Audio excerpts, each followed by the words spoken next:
नहीं देख रहे हैं। ये 5 उंगली है, अलग अलग है, कोई छोटी है कोई बड़ी है, लेकिन इस 5 उंगलियों को जब हम इकट्ठा कर देते हैं तो ये मुट्ठी बन जाती है। ये एकता का प्रतीक है और ये एकता हमने काम किया है सिर्फ और सिर्फ इस बात के लिए कि हम बिहार की सरकार बदलना चाहते हैं। हम चाहते हैं कि बिहार में महंगाई और दंगाई को एक साथ रोका जा सके, इसीलिए हमने ये एकता कायम की है। हमने ये एकता इसलिए कायम की है कि 2 की लड़ाई में हम तीसरे को फायदा नहीं पहुंचाना चाहते हैं। 2 की लड़ाई में हम तीसरे को इसलिए नहीं फायदा पहुंचाना चाहते हैं कि बचपन में स्कूल में एक कहानी पढ़ाई गई थी। एक सेठ बीमार था और उस सेठ के 4 बच्चे थे। चारों बच्चे अक्सर आपस में लड़ा करते थे।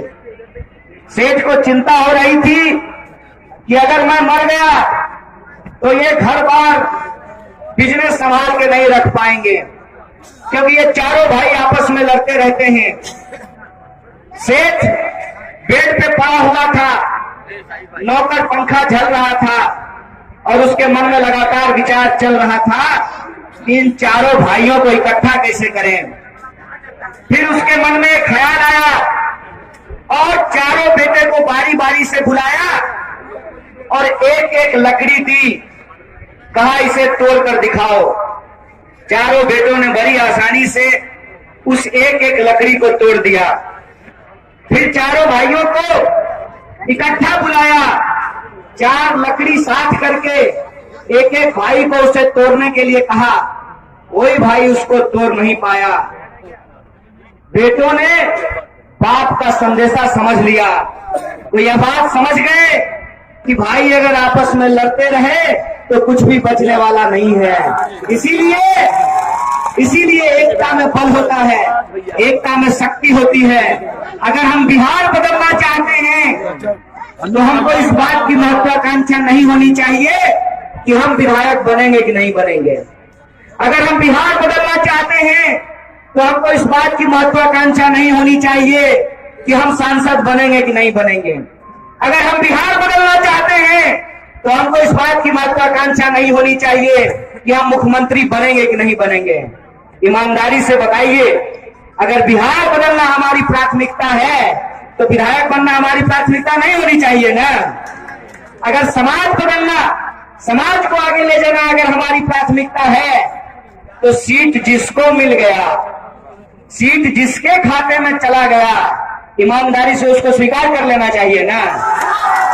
अगर ऐसा नहीं कर पा रहे हैं, इसका मतलब सेवा करने के आपके वादे में खोट है। आप उसी तरीके से जुमलेबाजी कर रहे हैं जिस तरीके से जुमलेबाजी हम लोग टीवी पे सुनते आते हैं सुबह शाम।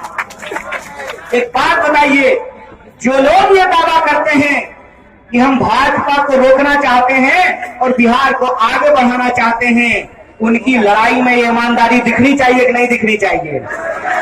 दिखनी चाहिए ना। इसीलिए इस ईमानदारी को हमने बचाया है। हमने सीट की संख्या नहीं देखी है, हमने ये देखा है कि जैसे एक एक ईंट जोड़ने से घर बनता है, वैसे ही एक एक विधायक को जिताने से बहुमत मिलता है।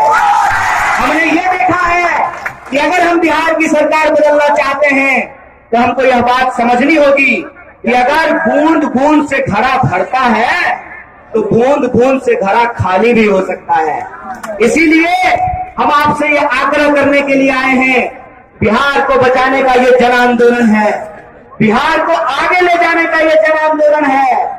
ये लड़ाई इस बात के लिए है कि बिहारियों के आत्मसम्मान के साथ जो खिलवाड़ किया गया है, उस आत्मसम्मान की हम रक्षा कर सकें। ये इस बात की लड़ाई है कि हमारे बच्चे बीए करते हैं, एमबीए करते हैं, एमएससी करते हैं, पीएचडी करते हैं, बीटेक करते हैं, पॉलिटेक्निक करते हैं, आईटीआई करते हैं, इंजीनियरिंग पढ़ते हैं और डिग्री लेकर के दर नौकरियों के लिए भटकते हैं। बोलिए भटकते हैं नहीं भटकते हैं? हम ये देखते हैं कि एक ही स्कूल में समान काम का समान वेतन लागू नहीं होता है। एक है अस्थायी शिक्षक, दूसरे हैं अस्थायी शिक्षक, तीसरे हैं नियोजित शिक्षक। आप मुझे बताइए ये कहाँ का न्याय है? अगर आप बैलगाड़ी चलाते हैं तो एक बैल को कम खाना दीजिएगा और दूसरे बैल को ज्यादा खाना दीजिएगा। अगर आप बताइए मुझे कि जब आप सांस लेते हैं तो ये तय करते हैं कि फेफड़े का इधर वाला हिस्सा में ज्यादा हवा जाएगी और इधर वाले हिस्से में कम हवा जाएगी। ये अन्याय हमारे आंख के सामने हो रहा है। हम देखते हैं कि समाज में, राज्य में समान काम का समान वेतन लागू नहीं किया जा रहा है। हम ये देख रहे हैं कि लगातार जो हमारी बुनियादी जरूरतें हैं वो महंगी होती जा रही है और सरकार के तरफ से जो जनता को सहयोग मिलता जा रहा है